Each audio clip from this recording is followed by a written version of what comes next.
How about now, Mike?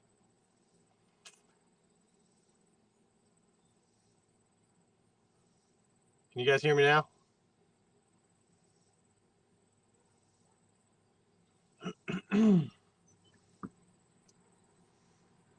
All right, cool. So we'll start over. This is the Mid Ohio podcast. I am Corey Jeffers, the host. Um, we were previewing a couple things we got going on while we wait for Aaron to get here. Aaron, who is our current points race leader, is the guest tonight. But we were previewing with no sound there. I hope you guys liked watching my lips move and not being able to hear. We were previewing what's coming up this weekend. So this weekend, I don't know of a lot of events going on this weekend, but I do know of one, which is the Ironman on the Bay, on the Sandusky Bay. Tyra Williams and Craig Williams is putting that event on. It's a 2-day event. It costs $200 per team to get into it. That's $150 into the pot, and then $25 each day for big fish. So it'll pay big fish each day.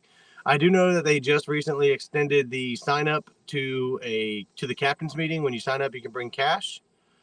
And that's right. I did forget about that. There is a Hoover tournament on Saturday as well. I believe that's Joe putting that one on, right, Andy? You guys can go to Central Ohio Catfish on Facebook, and you guys can get the information for that. I don't know all the specifics. I am fishing the event on the Bay. I think Daniel Holtgreaf is also fishing the event on the Bay. I just talked to Aaron a little bit ago. He is going to be my partner for that event.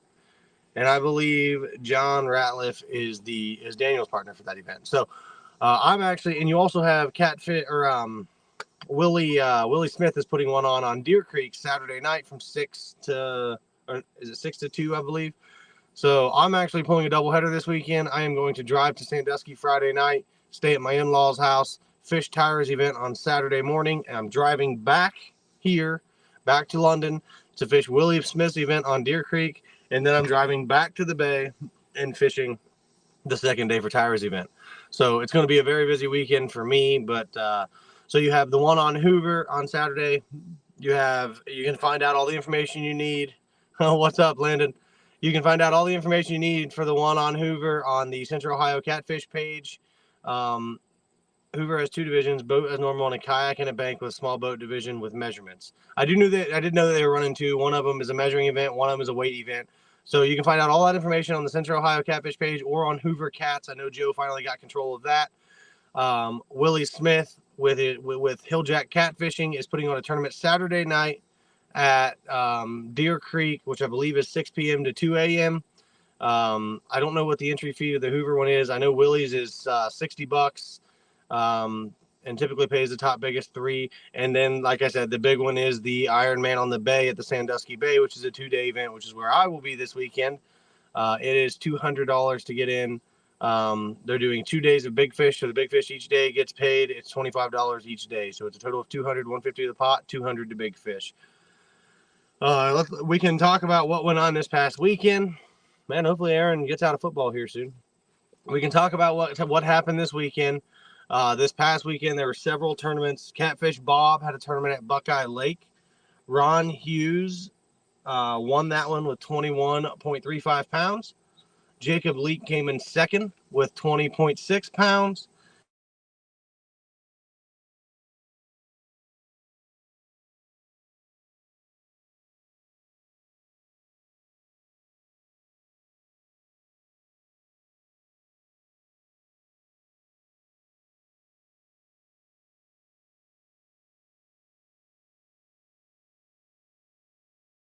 And my dad keeps trying to call through, and it keeps blocking me out. Sorry. But, so anyways, Catfish Bob had a tournament on Buckeye Lake. Ron Hughes won that with 21.35 pounds. Jacob Leake took second with 20.60 pounds. Chase Runyon took third with 19.4 pounds. The River Rats Catfish Club had a tournament too. I couldn't find out where it was, but I did have the results. Daniel Bell and Leah Bell won that one. Austin Vaughn got second. Bo Moore got third. The Whiskey City Catfish Club had a tournament out of Rising Sun. Corey Cooper won that one with 78.2 pounds. Bob and Rocky took second with 77.8 pounds. and Terry Johnson and Derek took third with 73.3 pounds. Sounds like a barn burner over there. Sounds like, I mean, first and second place were separated by 0.4 of a pound. So that's pretty solid. And the big event that happened this past weekend, in my opinion, the weights were just unbelievable. Came out of left field. No one was expecting it. Would have been the event that Robert Younts held on the Muskingum Stockport pool of the McConnellsville Stockport pool of the Muskingum River, the Chasing Cat events, where the weights were. First place was Robert Younts and Jason Allen with 104.7 pounds over 5 fish. Both of their big fish, I believe one was 43 pounds, one was 41 pounds. Unbelievable showing by those guys. It was it was just unbelievable. I fished that event. I came in second with my partner, Kevin Daniels, at 61.7 pounds. And I'll tell you, when I was driving back to the boat ramp with 61.7 pounds, I felt really, really good about, I thought for sure I'd do all right. I felt really good about our performance. Third place was Daryl Mayer and Todd Alexander at 47.95 pounds. Those weights out of the Muskingum River, all flatheads. I weighed in the only channel cat, and there were no blue cats weighed in. What a showing for the Muskingum River. It really shows you what can go on at the Muskingum River and what quality flatheads are there. Like I said, we fished the pool below McConnellsville, the one that you launched from the McConnellsville State Park, and it runs all the way down to Stockport. I had never fished that pool. I always fished the pool above it, and I do well there.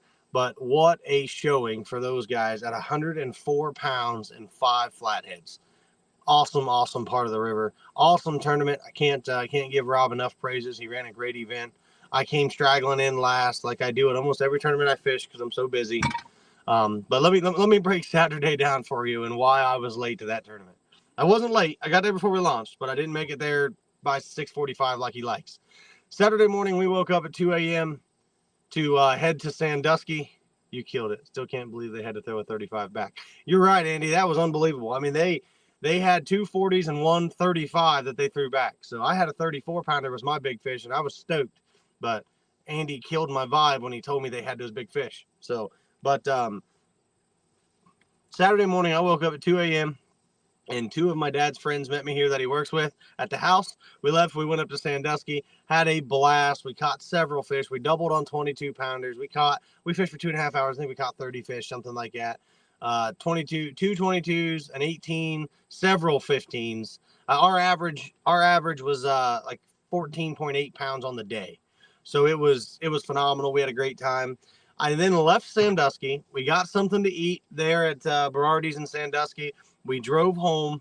I got home. I was here for 30 minutes. I called Kevin to see if he wanted to fish. And like always, of course he did. He jumped right in. He's like, let's do it.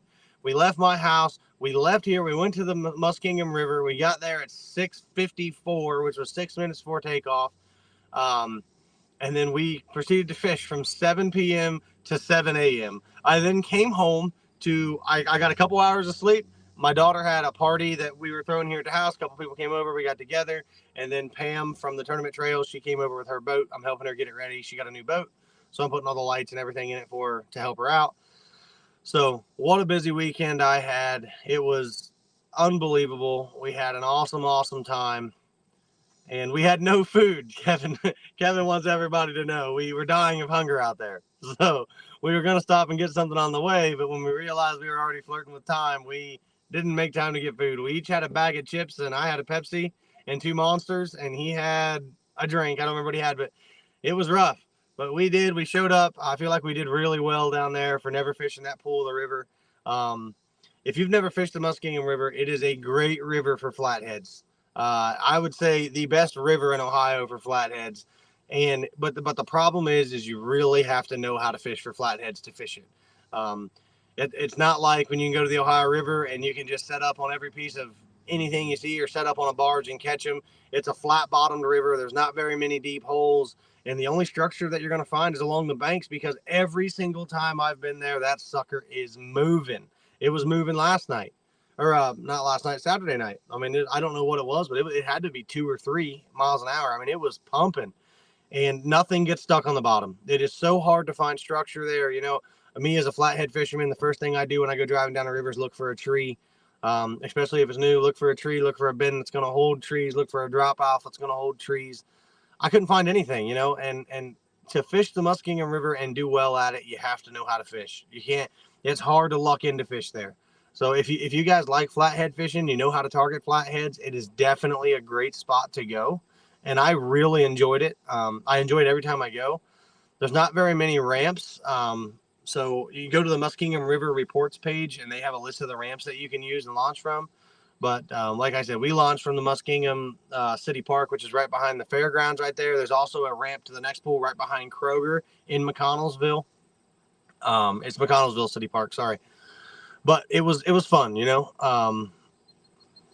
Andy says it will teach you a lot about flathead, and he's not lying. You know, if you are looking to up your game and become a better flathead fisherman, the Muskingum is where you can do it. You know, you don't have to worry about setting up on flatheads and catching blue cats all night, because they're there, but there's not very many of them. But there's a ton of flatheads, and there are giant flatheads in the Muskingum River as well. I mean, like I said, in that last tournament, Rob came in with 2 over 40 pounds, threw a 35 back, and we had a 34 pounder. So there are big flatheads in that pool, but in that river altogether. Now I fished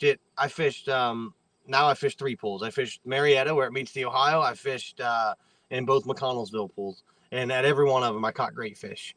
So if you want to challenge, if you want to go out for flatheads and you want to challenge and you want to make sure that your game's at its top notch, it's definitely worth it. Actually, Andy says there was a 62-pound fish caught out of that same pool we fished a couple weeks ago. I don't think that. I mean, that's not false. There's big fish in there. You know, there's no reason to doubt that there was a 62-pound fish caught in that pool. So yeah, you know, Muskingum's great. It's a lot of fun. We had a blast. Kevin and I, we were sleep deprived. It was a good time. We were using, I forgot to tell you guys, we were using shad that were like teenagers. They'd been in my cooler so long. They were definitely felt like they were 16 years old. They were falling apart. They smelled terrible. We didn't have time to get any new bait. I mean, I got back home and we had to leave immediately from Sandusky to get down there. Aaron Goodman did give me a couple shad that were like this big. We didn't catch anything on them. We had some nasty crappie. It was all fish that I'd had in the freezer forever. I just threw them in a cooler to go to Sandusky because up there you can use anything. But it was a lot of fun. Chris says, how do we get involved in tournaments? Chris, so with our trail, I have the schedule posted on Mid-Ohio Catfish Tournament Trail on the Mid-Ohio Catfishing Tournament Trail on Facebook. I have our schedule. To get into any of our tournaments, you just have to be at the weigh-in site or the check-in site, the same place usually, 30 minutes before the tournament starts. So our next event is Griggs, the Griggs Reservoir in Columbus, part of the Scioto River. It is September 2nd, starts at 8 p.m., ends at 3 a.m. So to get into that one, you just show up there at Griggs before 2:30. Not 2:30, sorry, 7:30, and you get registered in, and we launch at 8. Then Chris, I don't know if you're up north. I see here you're a walleye guy, but you want to do something different. If you're up north and you want to get involved in catfishing up there, there is a tournament up there this weekend. It is a 2-day tournament. I just talked about it a little bit ago. It's a 2-day tournament. It's being put on by Dirty South Dragon Weights. You can go to their page, Dirty South Dragon Weights, or search Iron Man on the Bay, and you can get some information about that. It's going to be a great event. We had an event there last weekend, and everybody showed up with 5 fish. There was a 26-pounder caught, a 23-pounder caught. Cool. And Andy here, he says, send him a message. Anything that you need, he'll be happy to answer any of your questions, as well as me. Dirty South Dragging Weights, Chris. Was the bite bad for you guys Saturday like it was for me Saturday night? Mike, Saturday, the bite was phenomenal. I mean, we caught 30 fish in 2 hours. Are you talking about on the bay, Mike? It was, and then Saturday night, the bite was great. I mean, we only had 5 bites. We should have brought in 5 fish. Kevin doesn't know how to net fish. Net got stuck on the rod holder, and I'm holding the fish on top of the water. It was both of our faults. I know right now he is cussing at his phone. I know he is. I horsed the fish in, and I was holding him up at the top. He kept trying to dive, and I wouldn't let him. while Kevin was messing with the net. It was stuck in this. It was actually stuck in that rod holder right there, and he was messing with it, trying to get it out of the rod holder. He couldn't get the net down in the water, and because I was horsing him and he couldn't get the net in the water, we lost our fifth fish. I know he's cussing at me right now. Chris, I appreciate it, man. We have a whole trail. We travel the whole state of Ohio and fish. This year is our starting point. This is the year that we got started. But next year, the trail has 20 events all over Ohio. We actually come up near you several times. We would love to see you. We'd love to see you on the trail this year. So in order to get into our championship on the Ohio River, you have to fish 5 events. I believe we have 6 events left. So you've got plenty of time to fish if you want to fish and try to get into the tournaments. I am the tournament director. If you want to try to get into it, to get into the championship, right now is perfect. We still have 6 events to go with Great Lakes on there. You have a running shot like everybody else. Our Angler of the Year race, which we have a points race, it's your best 5 finishes. So anybody who starts in this tournament or the next tournament can qualify for the championship and be part of the Angler of the Year race. So it's definitely worth it. We got a great group of guys that follow us around. It's growing every tournament. The first tournament we had 13. The second tournament we had 14, I think. This last tournament we had 20. So it's definitely growing every time we go. The payouts are great. Last tournament paid out $1,000 for first place. The bite on Pymo was horrible Saturday night. Looking at these weights from the other tournaments that I just read off here a little bit ago, I can see that. I can see that. Everybody seemed to. I mean, when the Muskingum beats everywhere else in the state, I would say the bite was tough everywhere. But on the Muskingum, it was great. Daniel says, "Yo, LED pimp in the house." The guy's boat glows brighter than the sun most days. Cool, Chris. I welcome you to come along. We have a great group of guys. We can help you with anything that you need. It'd be awesome to see you on a couple events this year, or even if you want to dive right in and try to fish 5 of them to get in the Angler of the Year race and the championship. What it is, Angler of the Year race, top 5 tournaments, is your top 5 best finishes is how you rank in the Angler of the Year race. The first place Angler of the Year race gets a $1,000 check from Sizzle Marine, and the top 10 on the Angler of the Year race. So the way I'm going to do it is the top 10, or like say somebody can't make it, say number 2 can't make it, then it would be 1 and then 3 through 11. We're going to have 10 anglers, but it's the top 10, or to get 10 people there that are going to fish in the championship that's on the Ohio River. The spot on the Ohio River will be chosen by those top 10 anglers once that time comes. My dad as a kid at the Bay Bridge in Sandusky. That's almost where everybody fishes, is at the Bay Bridge. You fish between the railroad and the Route 2 bridge right there, and there's tons of fish in that area. The tournaments are my tournaments are $80 to get into. That's for 2 or 3 man teams, and then unlimited youth. As many youth as your boat can hold. We don't limit you on how many youth, but it all follows 2-man rules. So 6 rods, 2 fish over 28 inches, things like that. All those rules are also posted on our Facebook page, which is Mid-Ohio Catfishing Tournament Trail. They're all pinned at the top, so you can look at the rules. And of course, if you have any questions at all, you can message me, you can message Andy, you can message any of these guys in here. They'd be happy to help you out. So absolutely, man, anything you need, just let me know, let Andy know. There's tons of people that'd be willing to help you if you have any questions. We'd like to see you out there. And we have several people that's never catfished before, and they've joined the trail and they're following us around. One lady, her name's Pam from Springfield. She has dove in head first. She bought a new boat. She's fished 2 events now. Absolutely, Chris. You can add everybody on Facebook. Every one of us will accept you, buddy. Absolutely. Mine's just my name right there. I don't know if you're seeing this on Facebook or on YouTube, but just search my name there. It's a picture of me holding a fish that I caught on the Ohio River a couple nights ago.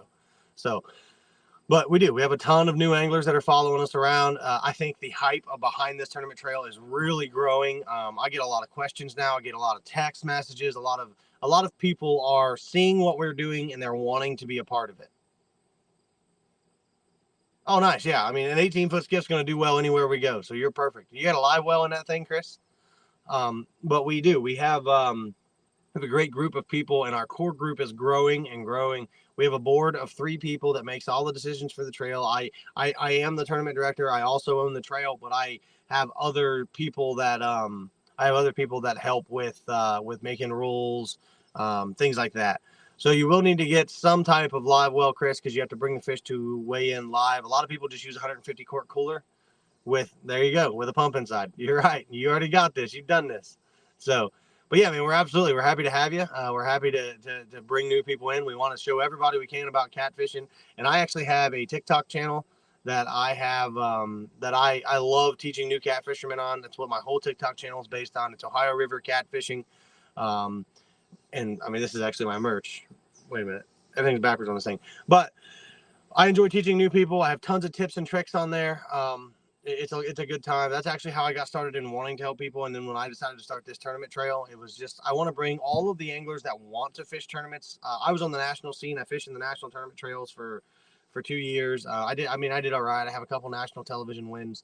But I wanted to bring that feel, that national tournament trail feel, back to Ohio. So a bunch of local people want to do it. You know, there's guys like Chris. He wants to get into catfishing. He wants to fish catfish tournaments. He doesn't want to go to Alabama to do it. We might as well give him something here in Ohio to do it. That's why we've made our trail to where it travels the entire state. It encompasses the entire state from Sandusky to Gallipolis, Cleveland to Cincinnati. You know, that way the anglers like Chris or like Pam, like, or even like me that just love tournament fishing, there will always be a tournament somewhere in the state at some point that you'll be able to fish that's close to home. Our tournaments are 5, Chris, 5 fish limits. There are restrictions, so you can't have more than 2 channel cats over 28 inches. You can't have more than 2 flatheads over 35 inches or 2 blue cats over 35 inches. So I'm kind of hoping Aaron's going to make it in here. He said he was going to. 1 second here. I'm going to send the link again. I'll be right back, guys. 1 second.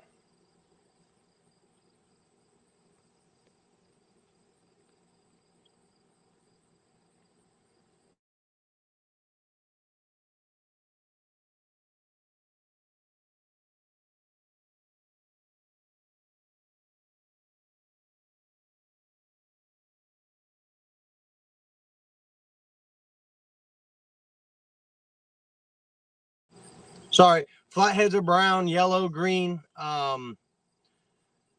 So sorry, I don't know how long I was without sound, but flatheads are pretty easy to identify. They're the easiest catfish, in my opinion, to identify. I can give you some paperwork on how to identify blue cats and channel cats. Sometimes that gets a little tricky. I don't think that you can get, I don't think you're going to get very many channel cats over 36 inches. So, I can give you some paperwork, Chris, as well as everybody in this chat right now would be happy to talk with you. And there's videos out there.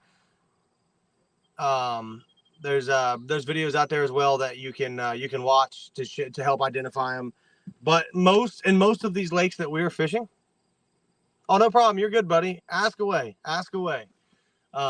Mike has a toughest freaking rod for sale. If anybody's interested, I saw him comment that. But no, it's most of the lakes that we're fishing, we're going to be targeting channel cats and with an occasional flathead. There's only a couple lakes that we're going to be fishing for blue cats in.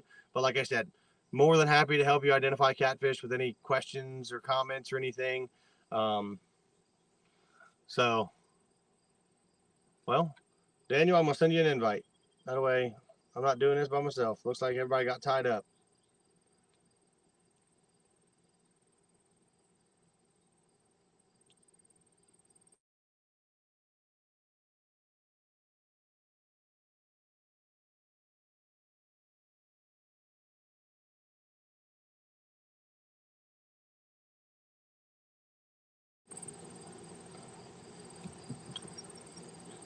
Can you guys still hear me? Chris, I would highly recommend checking out the toughest freaking rods, tfrrods.com. They are awesome. Like I said, Mike has them. I use them. Daniel uses them. A lot of people do. I'm on their team. So, I mean, actually, you can see them all right here. You can see the tips of them in the back of the video. I got to go through those things. They're all tangled up, but that's what I use is the toughest freaking rods. I think with my discount, they're like 105, maybe 110 a piece, I believe. There's obviously other options out there, but the toughest freaking rods have never failed me. I love them. They're strong. They're tough. So, and you can use 6 rods in our tournaments.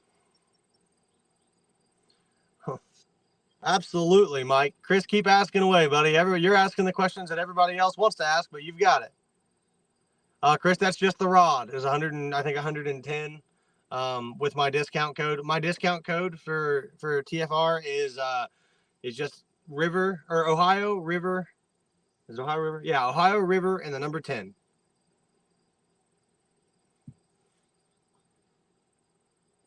Daniel's made it. All right. Turn your phone sideways, Daniel. All right. There we go. There we go. Yep, that's it, Chris. All right. What up, everybody? This is Daniel. If you guys don't know Daniel, he owns All Flooring Ohio, which is the title sponsor for our tournament trail, as well as he helps me out whenever I need it at the tournaments. He's helping weigh fish. He's doing whatever I need him to do. I wanted to give him an introduction. But Daniel, you excited for the bay this weekend or what? Yeah, I'm really excited. I want to be fishing right now. I was goofing around with my poles, and I just kind of want to start reeling and stuff. I'm ready.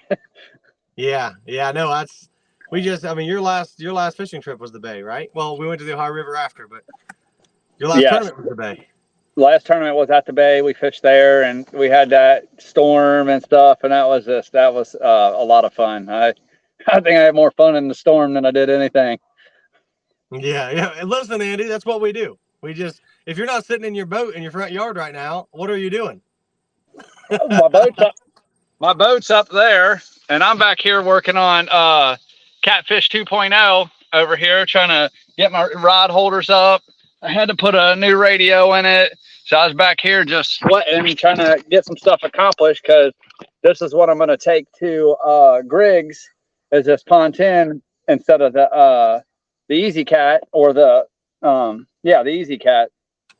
So for those of you that don't know, we recently found out that Griggs has a restriction on length. If your boat's longer than 22 feet, which almost all of us don't have that problem, but Daniel's boat is as long as a school bus, so he can't make it. That's for all them big cats, so you can get them up on the boat and got somewhere to put them. Right. Yeah, for those 80-pounders, you can't put those on that pontoon. Right. It'll leave the boat, the whole tune on this one be under the water. Chris, the bites are definitely different. At night, the fish are typically more aggressive. They're in feeding mode all night long and up until the morning as the sun's rising. But you can catch catfish all day. In the national tournament scene where I fished, all the tournaments were in daytime. Mostly, I found out that people have daytime tournaments for liability reasons. But that makes sense. Catfish bite day or night. It takes a little different. It takes a little more skill to catch them, I think, in my opinion. It takes a little more skill to catch them in the daylight. And there's some really good catfishermen in this chat that can either deny or agree with what I'm saying. But I think it takes a little more skill to catch them in the daylight. You got to be in the areas the fish want to be in daylight. They're not really feeding, so you kind of got to force them to eat. You got to put it right in front of them, put them where the fish are going to be. Whereas at night, they're in a feeding frenzy. They're everywhere. They're swimming in shallows and deep. And all catfishing takes a lot of skill. And I'm here to tell you, I walleye fished for a long time. I've done some bass tournaments. I still, to this day, would tell everybody that catfishing is the hardest fishing I've ever done. I think it's the most fun. And I don't think you've really been catfishing until you've been out there for 10 hours and you're staring at your rod and you're hallucinating that it's getting bites. Daniel and I when we go fishing, we're like, we're going to go to the Ohio River. We're going to fish until 2 a.m. That way I have to get home. I get some sleep. And then as we're watching the sun come up, I'm like, I got to go home. I got to be at work in an hour. I ain't lying, man. I was sitting out there that morning. We're watching the sun come up, and we're trying to get that last big one on the boat. And I'm sitting back in the chair, and I feel like my rod's moving. And I'm watching, and I'm telling myself it's not.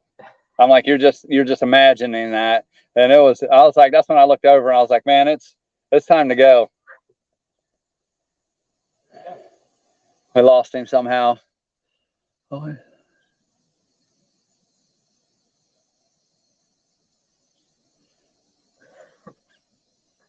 I don't know where he went, but yeah, we was out there. We probably left here. I don't know. He came down. We left here. I don't know. I'd say around 8 o'clock. And then we went down there to catch some bait, and we started fishing. And when we caught our big ones, I was I watched a big log that was drifting across the water, and it was going to go right underneath my poles. And I'm like, man, that's going to hit my poles. Like, I should try to move them or something. And I'm like, whatever, it'll catch one and turn off and keep going. But it slid directly under two of my poles. And so I just left it there for a second. And then it's like started messing with my rods and stuff. So it definitely was not moving or getting out of the way. And so like I'm over here like trying to like jerk them around, get it to, you know, go around the line. And so I look over and Corey's like, you're getting a bite. And I look over to the side of my boat and my rod's buried in the water. And like, I'm over there reeling it. Like, and I was so frustrated when all my strings got all tangled and that log was in my lines. And but that ended up being really cool. We fought that fish and got it on the boat. And I just couldn't believe the size of that thing. It was awesome. What does this say right here? Okay. I'm just making sure. I don't know where Corey went. But Eli had, Eli had the best night of his life. Are you back? That's called throwing you to the wolves. That's what that was. Hey man, I just kept it going. So Eli, we were out there and like it was Eli had been watching and everything, and he ended up bringing in, I don't remember the size of that, but he brought in, I don't know if it was a 20-pounder or not, but it was flathead, and he brought that in, and he was just pumped, and he was, you know, an hour or so had went by, and he was ready to catch his next fish. And so Corey, I'd go, dude. I got to work in the morning. Sorry, Kevin. Corey went to get up and like look at a pole or whatever, and Eli walked by and kind of pushed him over. Was like, "This one's mine," and he's like, "It's my turn." It just cracked me up, man. Eli. Hey, Andy says, show everybody how you're setting up the pontoon. Okay, hold on. We'll do that, and then Aaron's about to jump in here. So okay, can I turn this camera? It don't turn, does it? Well, if you do it like that, no, you can't do it from behind. All right, so I'll do the best I can. So I got 6 rod holders across the back. I got 2 more going to go up front. I added my blue lights across here. I remounted the fish finder, new radio, some new speakers that I put in it, and then I'm going to probably put 4, 2 and 2 rod holders up here just for general purpose. Got the blue up there, and then I ran all across the outside of the boat, all the way around it. I added an extra set of waterproof LEDs just so it kind of lights up for show, around outside, and or you can kind of maybe see if something's coming around you or something with it being so dark out. But yeah, that's kind of what we got going on here. Wash it up, clean it up, and get it ready. That way it's usable and functional as I would like for it to be for what it is. Yeah, so Chris asked, do the lights scare the fish? Actually, they do not. Daniel's boat is the classic example that you can't scare fish with lights. That dude's got more lights on his boat than the sun has. And if anything, and this is my opinion, I'm somewhat new to this, but like I said, he knows this is my saying. I got common sense, and but I actually feel like, and especially when you're bait fishing, I really feel it draws the fish to you, and also will allow you to know where they're at. Because I know when I'm coming through and I'm going to spots that Corey's showing me and stuff, and you have them lights on, they get active. And they start jumping around and you start seeing things. And I would say that it helps. Yeah, when you're bait fishing, for sure. Absolutely. So one more question here. Mike says, how did you mount your lights on that pontoon? Okay, so, I got different ones. I got some tied to the top up here. Ain't nothing pretty, but let me see. I just mounted strips right here. And then the same thing with up front, and I'm probably in the middle up here. I'm going to do like a 360. That way it shines a little light in the center. And then on the outside here, there's this perfect little, go ahead and plug your light sponsor while you're perfect little channel right here. So I used the top one, and it was just self-adhesive on these styles. But this is normally not the style I use. I use Infinity Off-Road on all my LEDs, but this one didn't necessarily deem those kind of LEDs. But that's what these are right here. These are fully encased, waterproof, lifetime warranty, super bright stuff. What'd you say now? I was just telling everybody you're going to plug your light sponsor here because he's sponsored by a light company that gives him all of his lights. Yeah, and that is Infinity Off-Road. I don't even got one box here with him, with anything even on it to show. I got boxes of stuff, but nothing with his name on it. But they can all see that on my page or anywhere, anything that I post boat related. He's normally tagged in that stuff, and you can find him and see him that way, or just Okay. message me. I can hook you up. Cool. Well, I appreciate you being my gap filler there. Aaron's out of football practice. He's going to jump on. So thanks for coming on and talking. Yeah, brother. Sure a lot of guys found your information there on the pontoon. Helpful, it looks like. So appreciate that. Awesome. Yeah, brother. No problem. We'll see you, man. Yeah, man.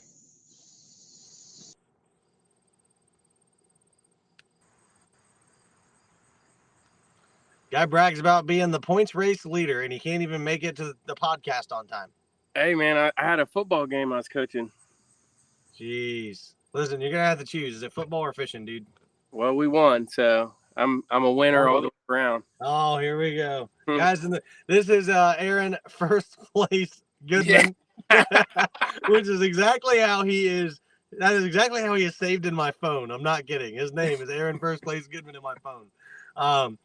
He's currently leading our points race. Might I add, by 1 point. He is 1 point ahead of me. And I met Aaron through the trail. So, Aaron, why don't you kind of give people your backstory? Let's hear about what you got going on catfishing and tournament fishing. And well, I've been tournament fishing since I was 16. I started out in a little 12-foot that our neighbor let us borrow every weekend with my grandpa's 6-horse Johnson that he bought brand new in 1974. So that's kind of where it started it all with Craig and Jimmy, fishing up against them, and them kind of really showed me the ropes when I was young.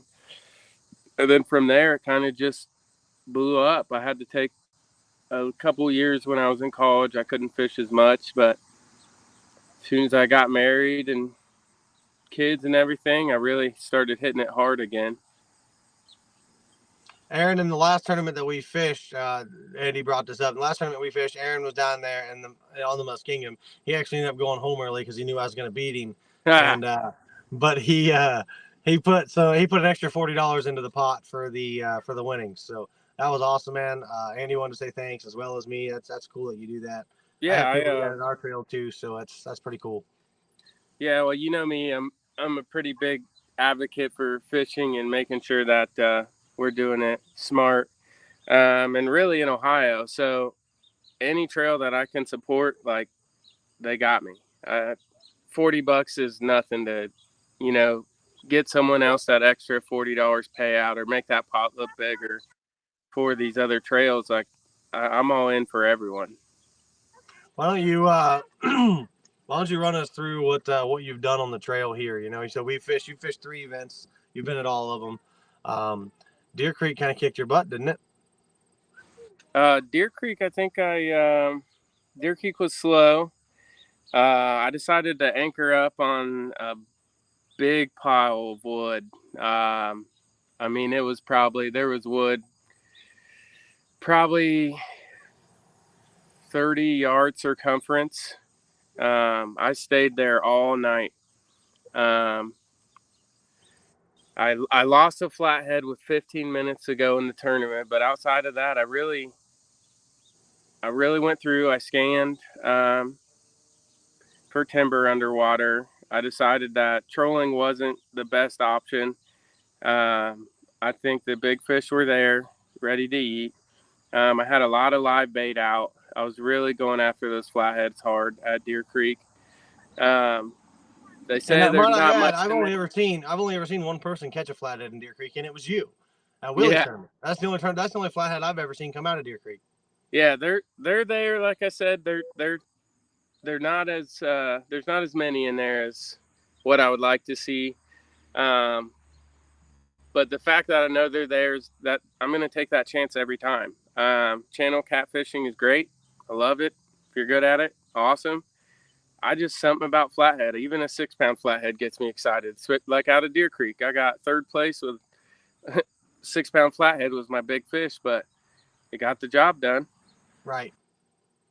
So then we move on to our second event, which was at CJ Brown. Did you stick to the same plan? DJ Brown, I did stick to the same plan. I know a lot of people decided to troll. I actually did pre-fish it the weekend before and had zero luck. I caught 1/2 pound channel.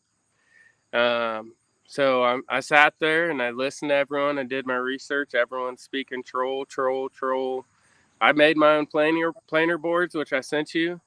I had it all in my mind to troll. And then I realized that that's just not me. Everyone started off anchor fishing. I think anchor fishing is the way to go, to be the most consistent on most of these lakes.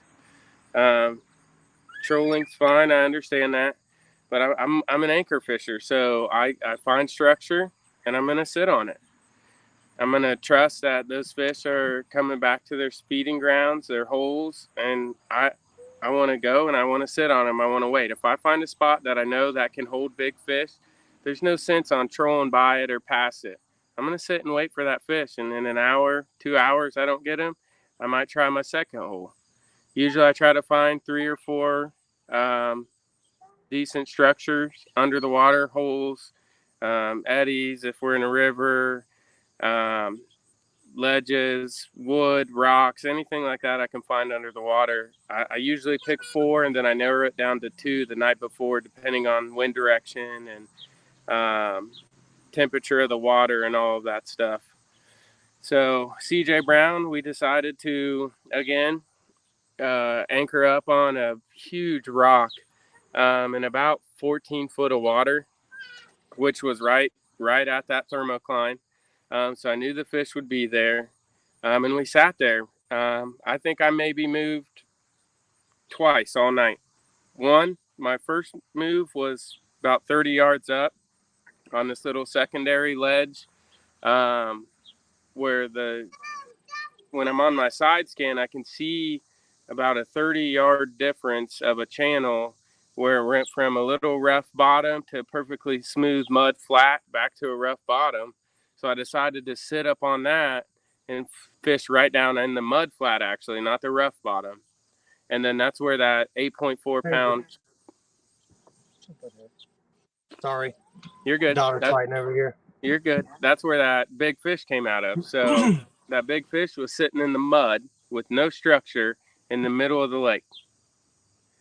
But because there was a difference in the bottom, that's what I'm looking for. I don't know if there was muscle. I'm going to pause you for a second because we got a bunch of questions here. Mm-hmm.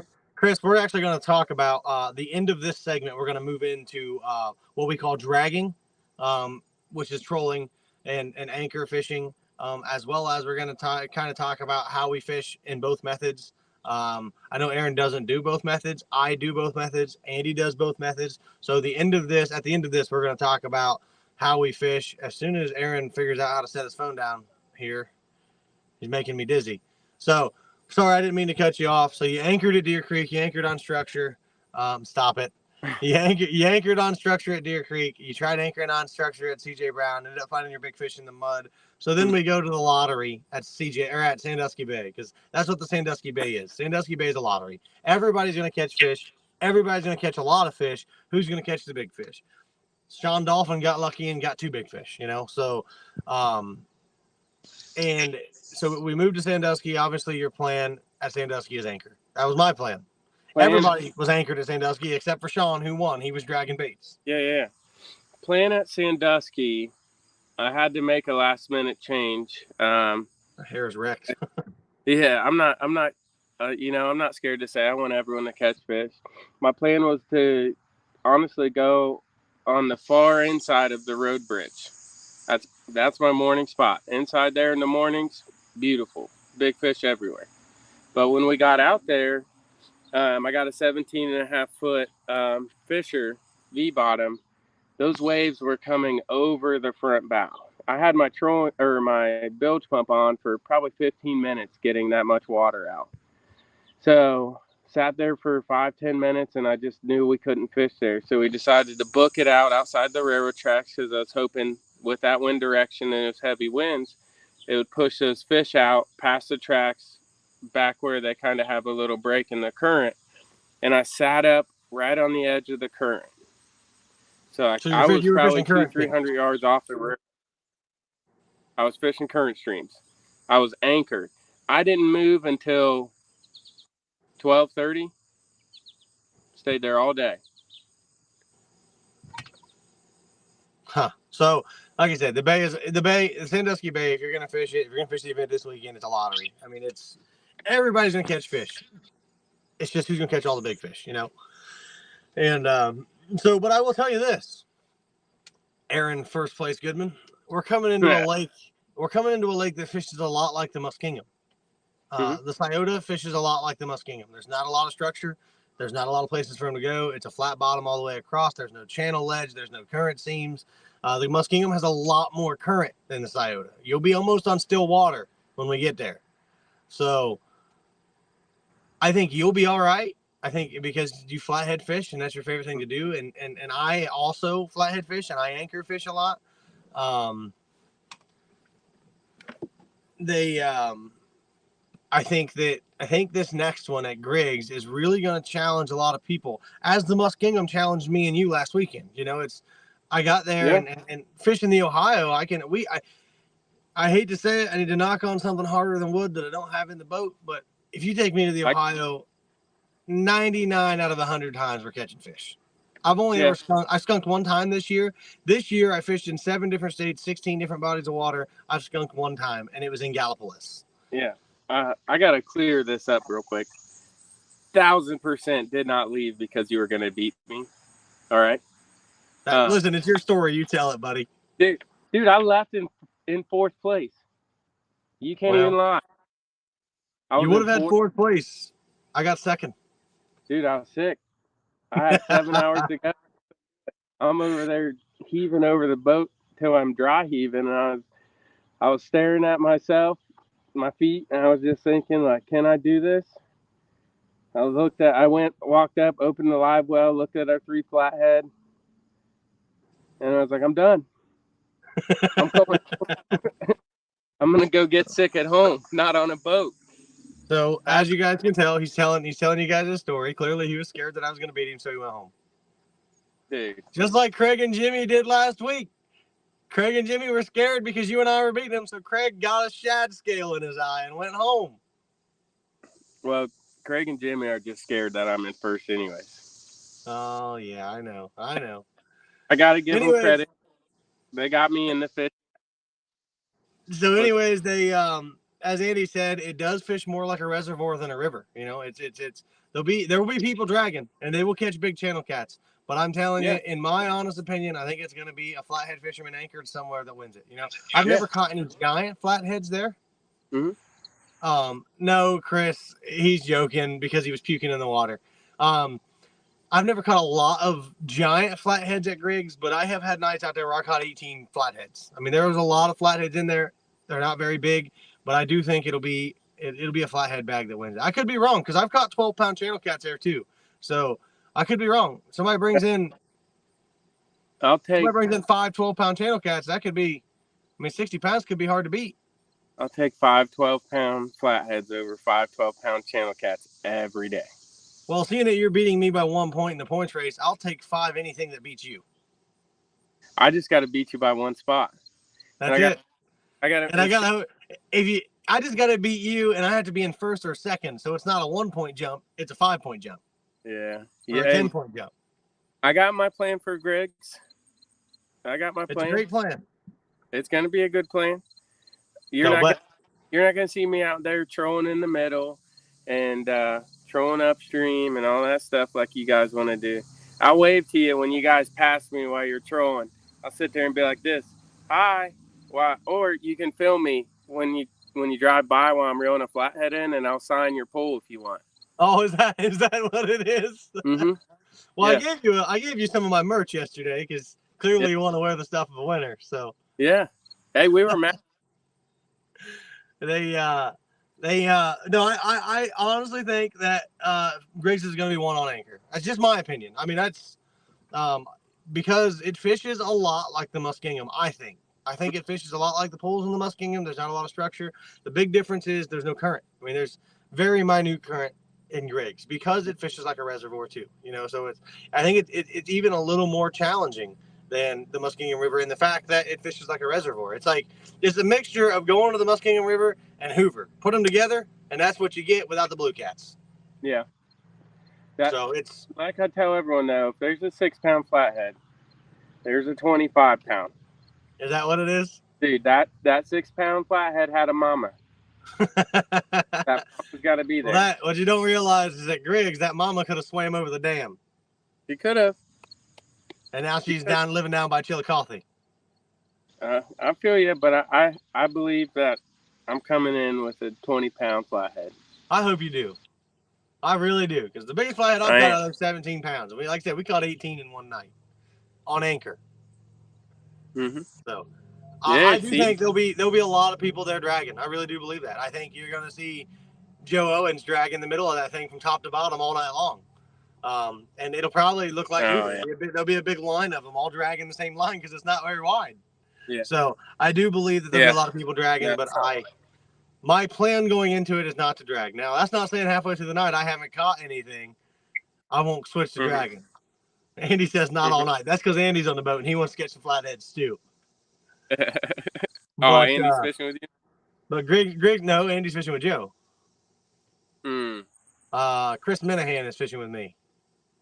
I got you. But it's gonna be a good time. I'm excited for Griggs, and then after Griggs, man, our schedule really gets rolling. We got September, and we have a championship in November. So we got a lot of fishing that's got to happen between September and November.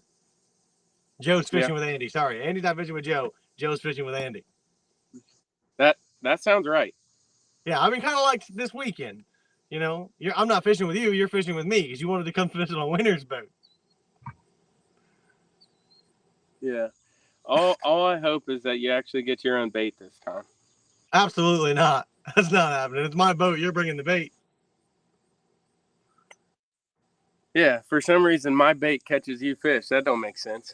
Your bait didn't catch me anything but one flathead on the Muskingum. I caught my fish on the Muskingum on the nastiest shad you can imagine. Andy's laughing because he gave me bait in Sandusky too. Did he? He did. Well, dude, my tank died the night before, like completely died. Me and Daniel were gonna go get bait, and my tank died. So I was deflated after that. I'm like, you know what? I'll just come here with no bait. And then we woke up. My wife wasn't feeling well. I thought I was gonna have to fish with the homeless guy. Remember? I was like, well, I'll just wake this guy up. I'll take him fishing. Yeah. Dang, Andy. Andy says for some reason it's my boat. I still got to get my own bait. Andy, listen. I will tell you my secret. Show up to the captain's meeting with no bait. Nobody wants to see you go out there with no bait. Just start asking. Somebody's got something.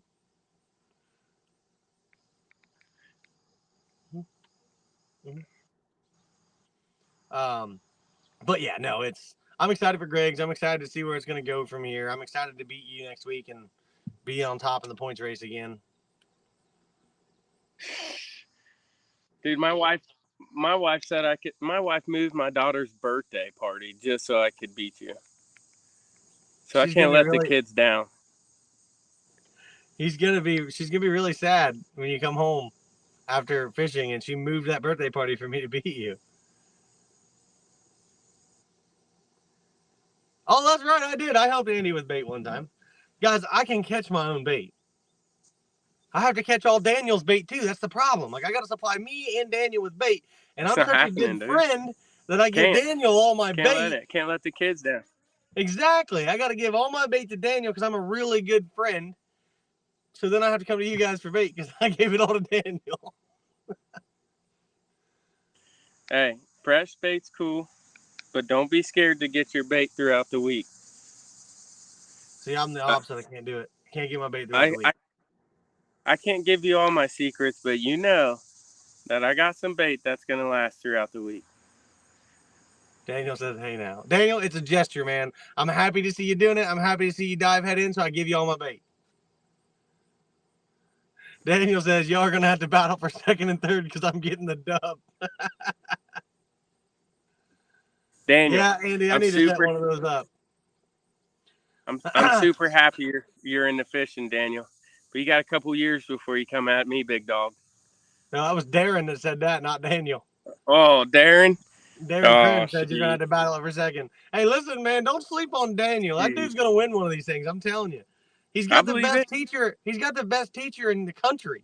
I mean, Well, second place. If I was a teacher, then he would be second best teacher. oh, is that how that goes? Well, if I'm in first and you're in second, I would think that's probably how it goes. Oh, this guy's so full of himself. Anyone try chicken covered in strawberry jello packet? It's a game changer. Chris, I do chicken and cherry Kool-Aid. Actually caught me some fish on the Muskingum the other night. And we tore them up, chicken and grape Kool-Aid on the bay. Mm-hmm. Andy, you're not joking, man. Daniel is on fire. I mean, it's the guy soaks everything I say up like a sponge. He doesn't forget anything.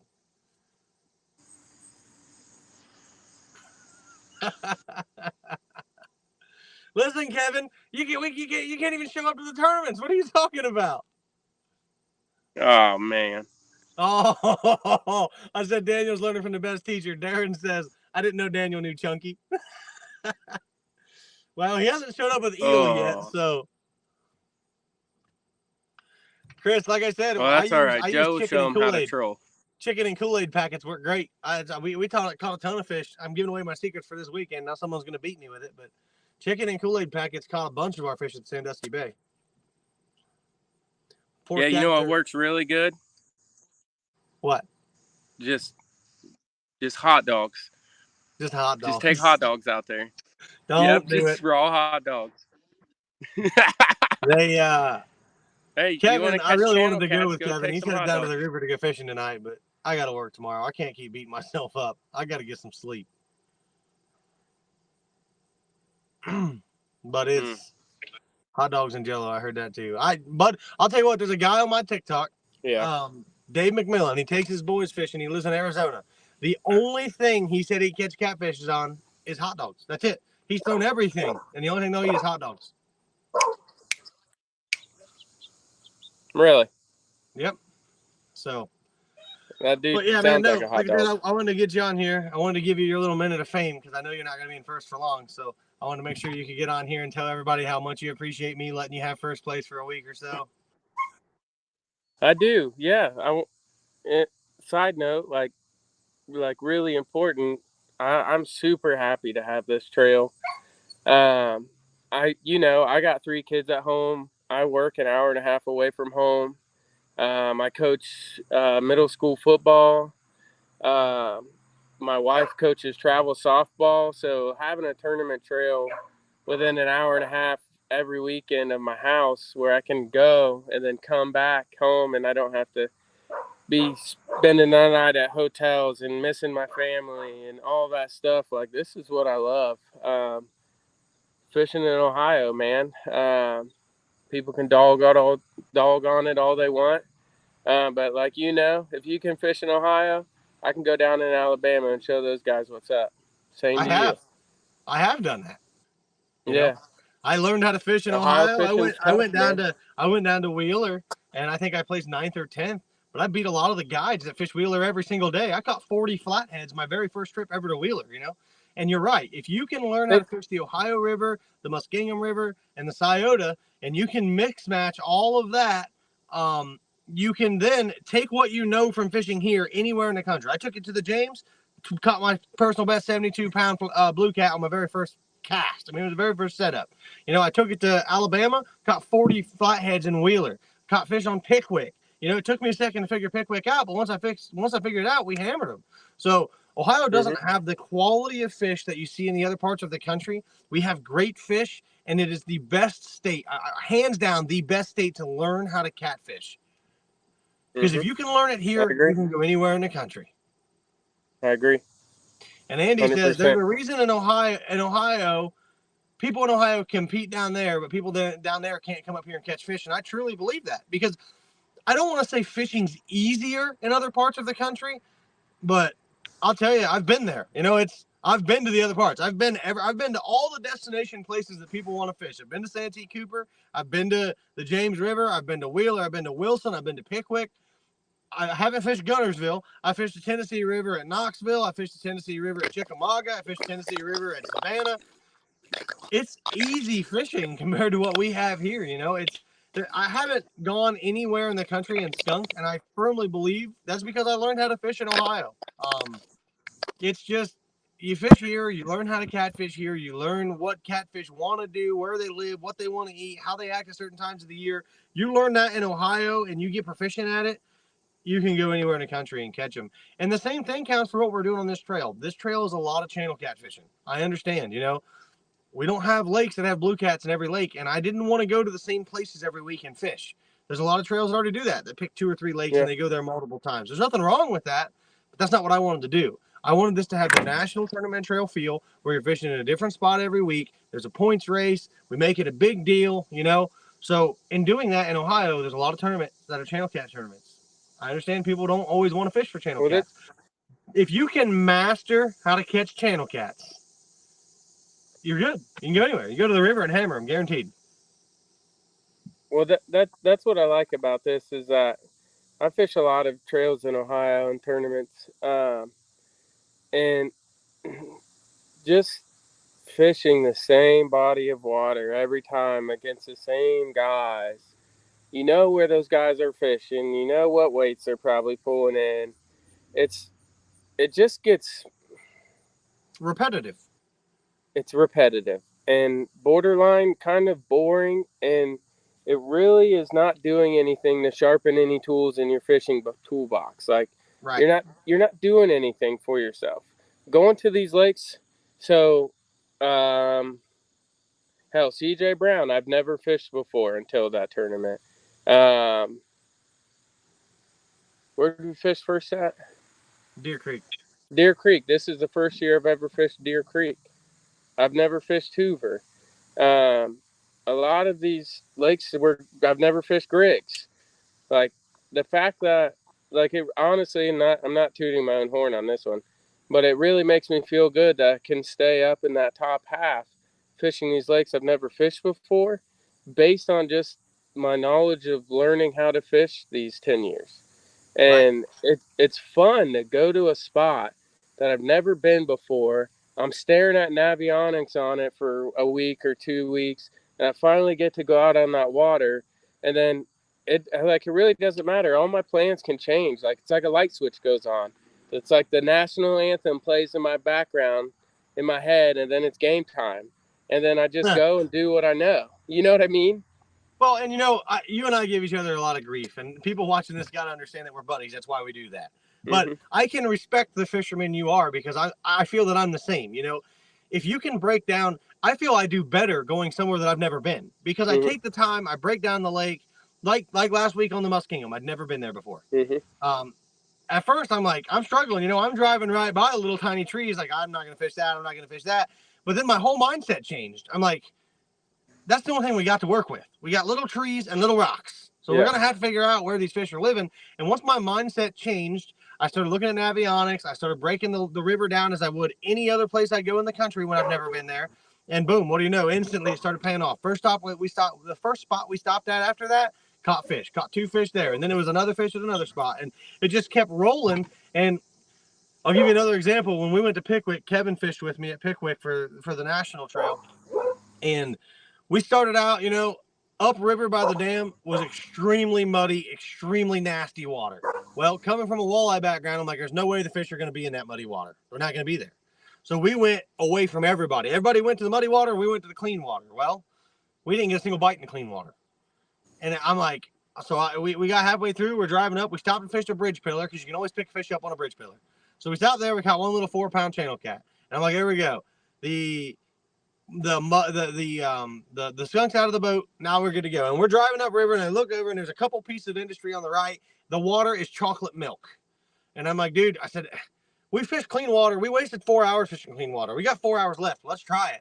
We pulled into that nasty water. And then the thing I noticed when we left that clean water, because right down the middle of the river was clean. The water was 68 degrees when we were going through the clean water. We turned into that muddy water. It was 72 degrees. I said, that's why they're catching them in the muddy water. It's warmer. All those bait fish ran up into the muddy water because it was warmer, and the catfish followed them. So that was just something that, like, a light bulb went off in my head. I'm like, that's it. These things are, these fish are in the hot water. They're in the warmer water. And when I talk to everybody at the captain's meeting, which is my all-time favorite thing to do, is after the tournament, I talk to as many anglers as I can. How'd you guys fish? How'd you guys do?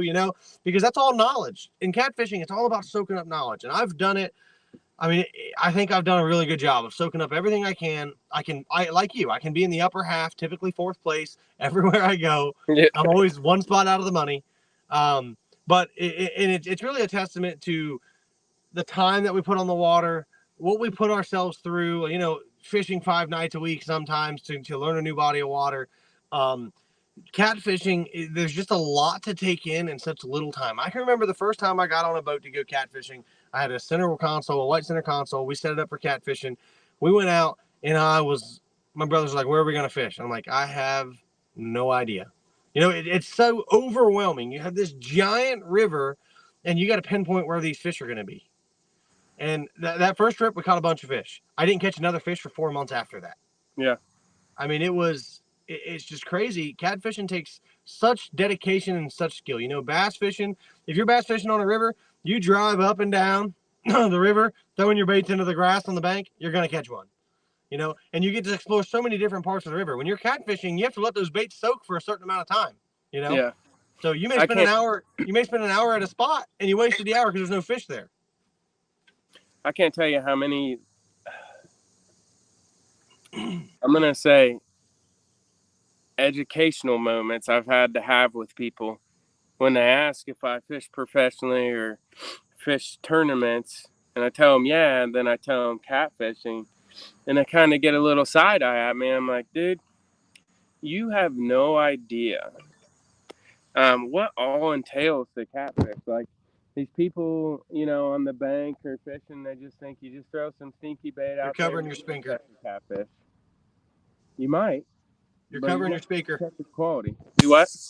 You were covering your speaker. Can you hear me now? Yep. What'd you last hear? People on the bank. Well, I'm just saying, so when they find out that I'm catfishing tournaments, it honestly feels like they kind of look down on me for a minute until I explain to them like what all it entails, like the type of bait, the freshness of the bait, the specific bait for that water, the temperature of the water, the oxygen level of the water, the wind, like everything that comes into play with this. And people are like, that's what you have to do to catch a catfish? I'm like, yeah, if you want to catch a quality catfish, it's not just go out there, find a random spot and throw something in the water. It's going to bite it. It's so much more work than what these people think. And I'd like to think that us and everyone fishing these tournament trails and our tournament trail, like, we're paving the way to get the respect that catfishermen deserve. Right. Catfishermen for a long time were looked at the hillbillies, right? Like, yeah, you guys go sit on a bank and you drink beer, and I mean but that's not it at all. Like, competitive catfishing is growing at a rate right now faster than any fishing ever. I can't remember the numbers. I did some studies on this a little bit ago for a podcast I did with Stacy Gaston, and the number of catfishermen today compared to 10 years ago. I mean, I don't know the numbers. Don't quote me on this, but let's say 10 years ago there was 8,000. Today there's 100,000. Like, it's that drastic of a change. And you get into competitive tournament catfishing on boats, and that number was like 30, and now it's 2,000. Like, it's unbelievable the amount of people that are jumping into tournament catfishing and growing this sport daily. That's why I think we started this tournament trail at the right time. We want to capture that growth, but we want to capture it in Ohio. We want to make Ohio. In Alabama, catfishing is an epicenter, right? Mm-hmm. Everybody wants to go to Alabama and catfish. We want to bring that feel to Ohio. We want to take the best of the best tournament anglers in Ohio, pit them against each other, so that at the end of this, when we get our 10 anglers and you win, there's really something there. Like, you beat all the best tournament anglers in Ohio to get there. Yeah, my goal for this, too, is not just obviously it's to win. Everyone wants to win. But my goal for this is truly to get as many new people as we can. Right. You know me, like, dude, if you call me, I'll tell you exactly where I fish. I just want people. Me too, in the water. Yeah. No, I'll tell you where.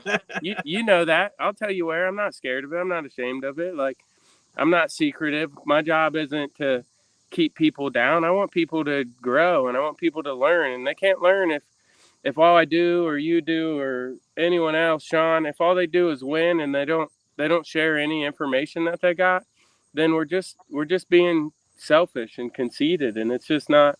That's not my goal with this. My goal is to open everyone's eyes to, a fun, relaxing sport that anyone of any age can do and participate in.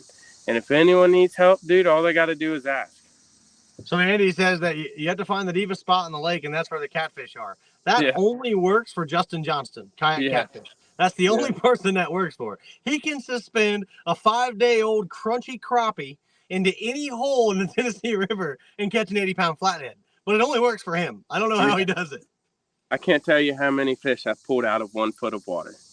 My biggest fish, 72-pound blue cat, came out of 2 foot of water that was 96 degrees. Mm-hmm.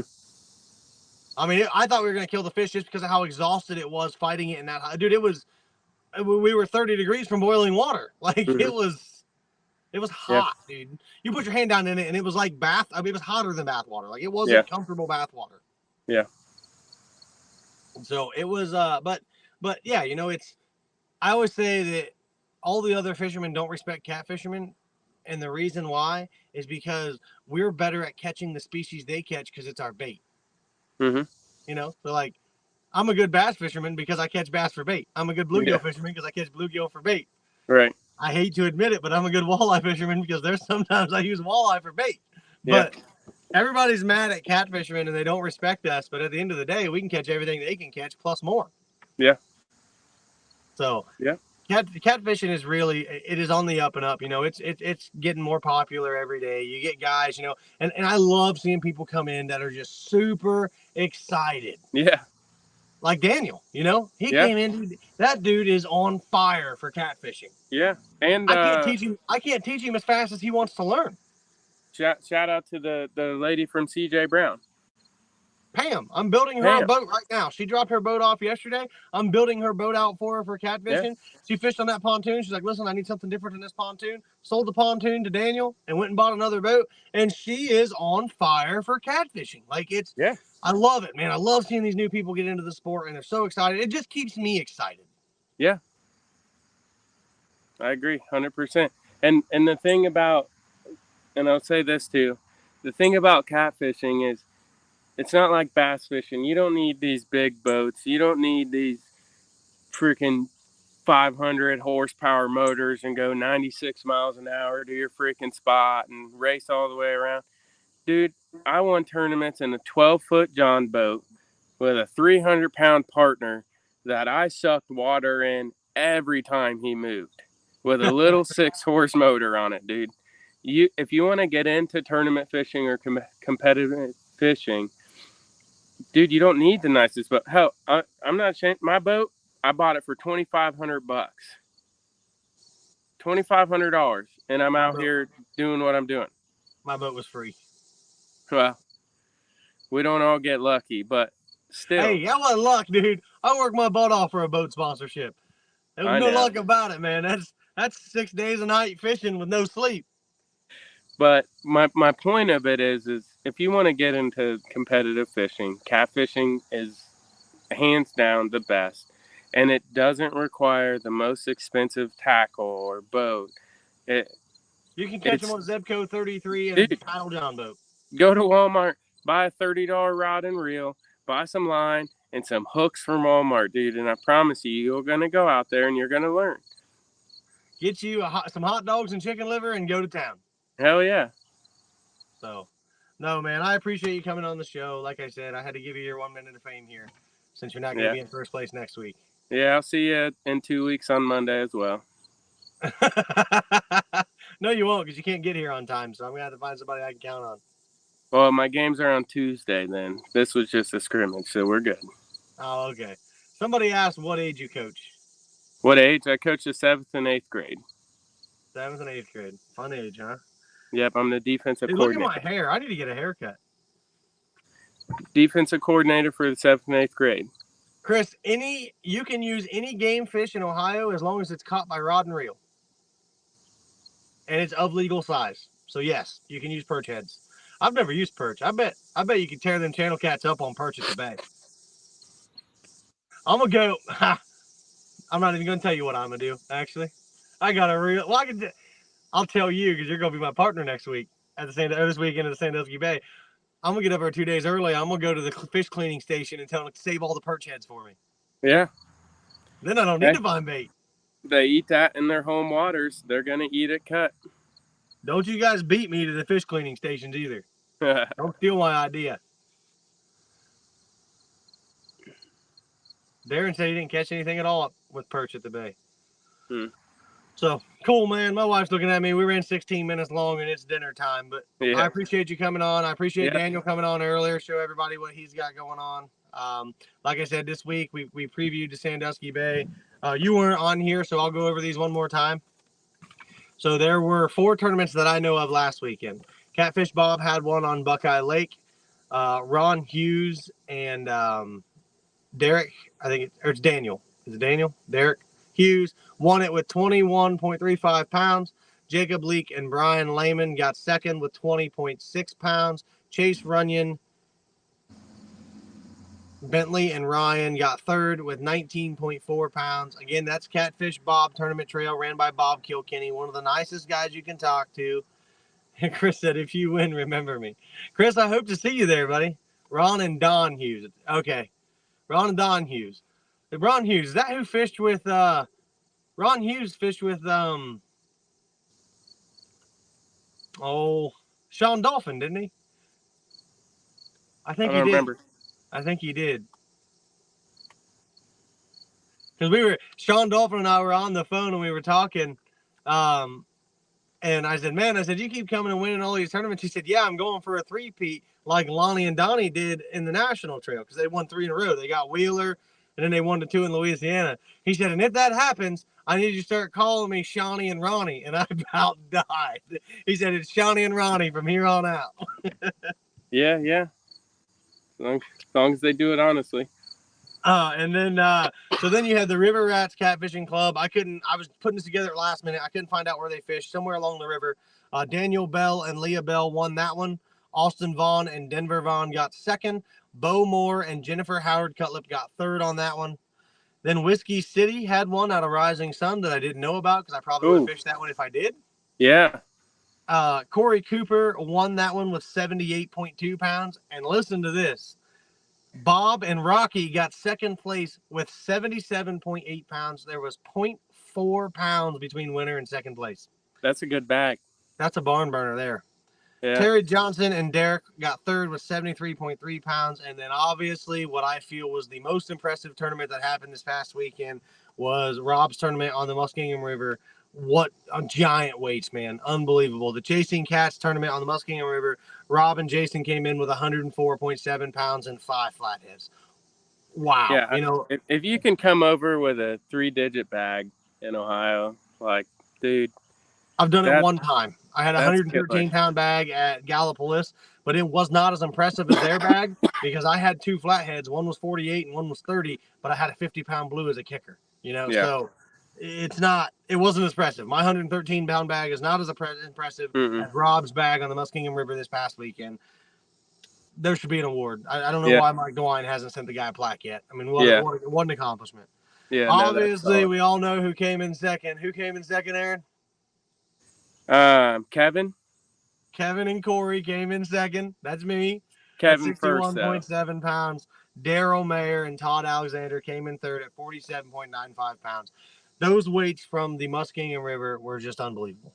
Yeah. I mean, if you were to tell me about all the tournaments that happened last weekend, I would pick, not because I got second place, just because the sheer amount of fish and the weights of the fish that were caught on the Muskingum River, I'd pick that one as the top performing tournament all weekend long. That I know we're ending it here, but that's what's crazy to me is I feel like I could spit across that river. It's tiny. And you can park in the middle and fish the whole river. We're catching 50-pound freaking flathead out of it. That's crazy. Yeah. So for those of you guys, and there was 30 flatheads weighed in, Andy said. For those of you guys that didn't see, Bob Kilkenny came out with his schedule today for next year. So if you guys want to, we have our schedule out for next year. Bob has his schedule out for next year. I believe Vince will be coming out with his schedule in the next couple of weeks. That way you guys can take a look, start planning. I know we have 20 events on our schedule. I know a lot of people kind of got overwhelmed with that. If you guys are a tournament director, again, my plan has never been to come in and take over tournament fishing or anything like that. Feel free, please, to schedule on top of me. I had to get my schedule out when I did because a lot of the big time sponsors, I'm going for a lot of really big name sponsors outside of the catfishing industry. They all make their decision in the fourth quarter. So they needed to know my schedule. They needed all the information before the fourth quarter started, which is in September. So we had to get the schedule out. That's why I released my schedule so early. It was not to make sure I had a tournament on every day or anything like that. Actually, Bob, a couple of his tournaments are scheduled on top of mine. It's perfectly okay. No problem at all. I know Hoover Catch is going to schedule on top of some of them. I know Central Ohio is going to schedule on some of them. I'm not upset if they do. I don't want anybody to be upset if they do. Listen, there's anglers all over the state. If we're all in different corners of the state, that means everybody gets a chance to fish. So my schedule is tentative as well as Bob's. You know, we're all waiting on permits. So as we get our permits, it'll become finalized. Guys, please go show Bob some love. I was going to fish his tournament this weekend, but I didn't get back in time from Sandusky, so I fished Rob's. Rob Younce runs Chasing Cats. I'm sure he'll have a schedule out soon. Loved it. I mean, I loved that tournament. I loved that tournament trail. I thought Rob did a great job. So I want to show support to all of the tournament directors in Ohio. I'm going to try to make some Central Ohio tournaments. I wish I could make some Hoover tournaments. I don't believe I'm going to be able to this year. But Joe has done a phenomenal job with those. Zach does a great job with Central Ohio. Rob does a great job with Chasing Cats. Vince does a great job down on the river. So there are plenty of tournaments in Ohio. There is always something. Yes, we have to have a permit to hold a tournament at a state-owned ramp. Yep, doesn't cost anything, but it's just to keep the ramps from getting congested. So, tournament trails all over Ohio. You know, I know Tosh out at I'm gonna Indian get Lake off has here, his own thing going. So, but we're wrapping up here. Again, thanks for getting on, Aaron. Thanks for sharing your story and what you got going on. Thanks everybody in the comments. And I'm gonna get off here, but anyone.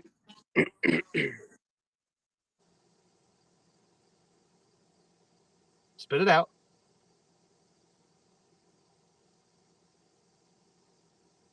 Yeah. You said anyone, and then we lost you.